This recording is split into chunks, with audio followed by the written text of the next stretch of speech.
Dito na kami sa pier.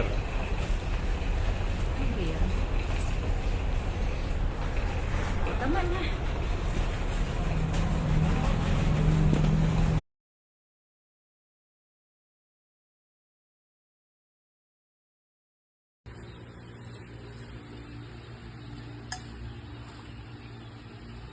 Yan ho, ibiling huli tayo.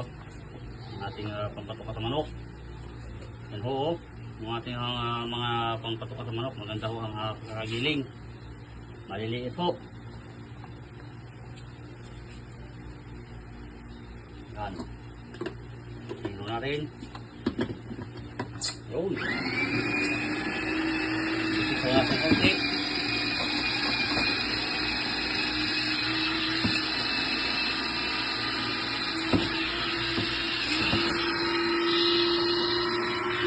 Yan ho ang resulta. Ari ho ang resulta.